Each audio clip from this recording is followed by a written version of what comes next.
بسم اللہ الرحمن الرحیم۔ رات کی تاریکی مکہ کی سنگلاخ وادیوں پر آہستہ آہستہ اتر رہی تھی۔ آسمان پر چمکتے ستارے ایسے محسوس ہوتے تھے جیسے کسی عظیم فیصلے کے گواہ بننے والے ہوں۔ اس رات ایک ایسا انسان بے چین تھا جس کی تلوار سے عرب کے بڑے بڑے سورما کانپتے تھے، لیکن آج اس کے دل میں ایک ایسی جنگ جاری تھی جس کا میدان نہ کوئی صحرا تھا، نہ کوئی قلعہ، بلکہ اس کا اپنا سینہ تھا۔ اسے خود بھی اندازہ نہ تھا کہ چند ہی دن بعد یہی شخص تاریخ میں اللہ کی تلوار کے نام سے پہچانا جائے گا۔ وہ حضرت خالد بن ولید رضی اللہ تعالیٰ عنہ تھے، قریش کے نامور سپہ سالار، غیر معمولی جنگی ذہانت رکھنے والے، بہادری کی مثال، مگر ابھی تک اسلام کے مخالف۔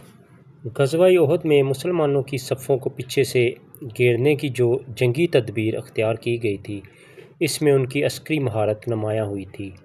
وہ اپنے فیصلوں پر فخر کرتے تھے، لیکن وقت گزرنے کے ساتھ ان کے دل میں ایک عجیب سی خاموشی اترنے لگی۔ وہ دیکھ رہے تھے کہ اسلام دبنے کے بجائے ہر آزمائش کے بعد مزید مضبوط ہو رہا ہے۔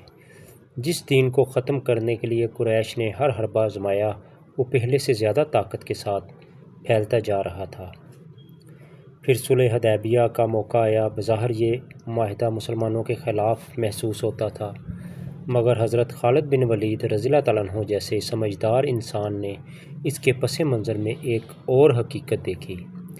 انہوں نے محسوس کیا کہ رسول اللہ صلی اللہ علیہ وآلہ وسلم کا ہر فیصلہ دور اندیشی سے بھرپور ہوتا ہے۔ اگر یہ دین محض انسانوں کا بنایا ہوا ہوتا تو اتنی سخت مخالفت، اتنی قربانیوں اور اتنے امتحانات کے بعد کب کا ختم ہو چکا ہوتا، مگر اس کے برعکس ہر دن اس کے ماننے والوں میں اضافہ ہو رہا تھا۔ یہ سوال ان کے دل میں بار بار ابھرتا کہ آخر اس دعوت میں ایسی کون سی سچائی ہے جس کے لیے لوگ اپنا مال، اپنا گھر، اپنا قبیلہ، بلکہ اپنی جان تک قربان کر دیتے ہیں۔ وہ اس سوال کا جواب تلاش کرنا چاہتے تھے، مگر قریش کی سرداری، خاندانی وقار اور برسوں کی مخالفت انہیں روک لیتی تھی۔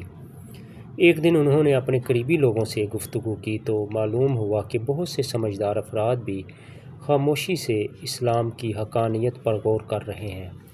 انہی دنوں انہیں خبر ملی کہ عمرو بن العاص رضی اللہ تعالیٰ عنہ بھی اسلام کے بارے میں سنجیدگی سے سوچ رہے ہیں۔ یہ خبر ان کے لیے حیرت کا باعث تھی، کیونکہ عمرو بن العاص رضی اللہ تعالیٰ عنہ بھی قریش کے ذہین ترین افراد میں شمار ہوتے تھے۔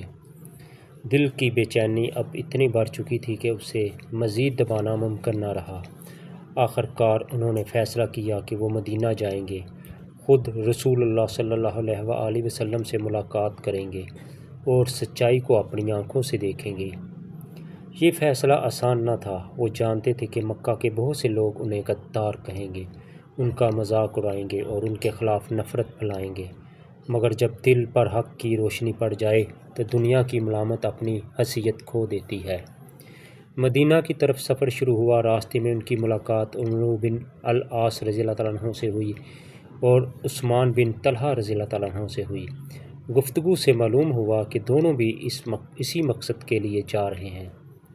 تینوں سمجھ گئے کہ اللہ تعالیٰ ان کے دلوں کو ایک ہی وقت میں حق کی طرف پھیر رہا ہے۔ ان کے قدم اب پہلے سے زیادہ مضبوط ہو گئے۔ مدینہ منورہ قریب آیا تو دل کی دھڑکنیں تیز ہو گئیں۔ وہ سوچ رہے تھے کہ جس ہستی کے خلاف برسوں تلوار اٹھائی، آج اسی کے سامنے کیسے حاضر ہوں گے۔ کیا وہ انہیں معاف کر دیں گے؟ کیا ان کی سابقہ دشمنی ہمیشہ یاد رکھی جائے گی؟ یہ سوال ان کے دل میں گردش کر رہے تھے۔ جب وہ رسول اللہ صلی اللہ علیہ وآلہ وسلم کی خدمت میں حاضر ہوئے تو منظر ان کی توقعات سے بالکل مختلف تھا۔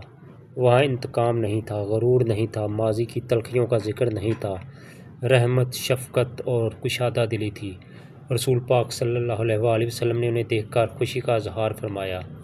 تاریخی روایات کے مطابق آپ صلی اللہ علیہ وآلہ وسلم نے ان کے بارے میں فرمایا کہ مجھے معلوم تھا کہ اللہ تعالیٰ خالد جیسے شخص کو ہدایت ضرور عطا فرمائے گا۔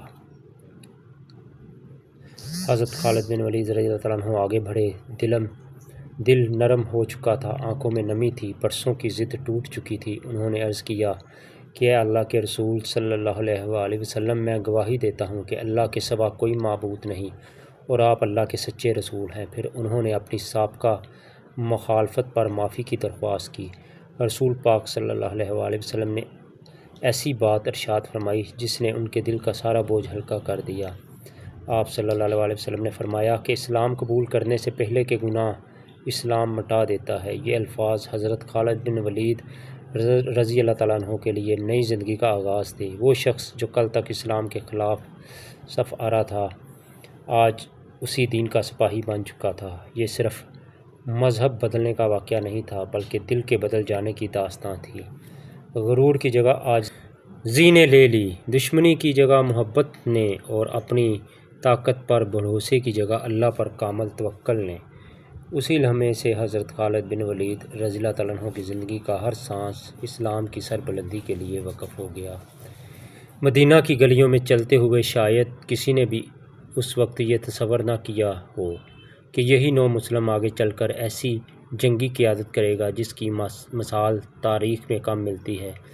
یہی وہ شخص ہوگا جسے رسول اللہ صلی اللہ علیہ وسلم بعد میں سیف اللہ یعنی اللہ کی تلوار کا عظیم لقب عطا فرمائیں گے، مگر اس اعزاز تک پہنچنے سے پہلے اسے ایمان، اخلاص، قربانی اور آزمائش کے کئی مراحل سے گزرنا تھا، اور ان آزمائشوں کا پہلا عظیم باب بہت جلد غزوہ موتا کے میدان میں کھلنے والا تھا۔